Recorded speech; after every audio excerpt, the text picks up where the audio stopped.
কি নাম আপনাৰ? পুনিৰাম ৰামশেৰ। হ্যাঁ, পুনিৰাম ৰামশেৰ। কিয় মাৰিছে? হ্যাঁ, কিহৰ কাৰণে মাৰিছে?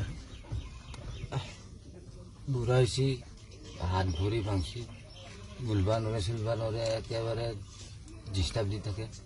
কি ডিষ্টাৰ্ব দিয়ে? সদায় কৈ মাৰি পেল মোক মাৰি পেল মই থাকিব নোৱাৰো বুলি কয়।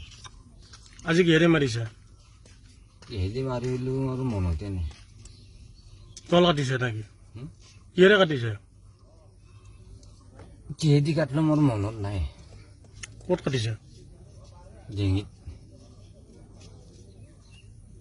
আপুনি কি হয়? মই তাৰ ল'ৰা হয়। আপুনি দেউতাক কাটিছে? হুম। কাৰণটো কি? কাটাৰ কাৰণটো কি? সেইটো আগতে কৈ গেলো না।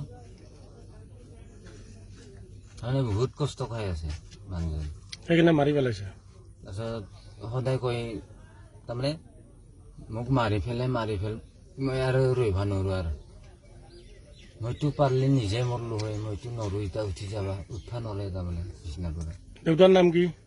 লাভেন দেউতাৰ নাম কি আছিল? লাভেন্য লাভিন্য কি? Ramchiary. Stay informed, stay ahead. News NE 365.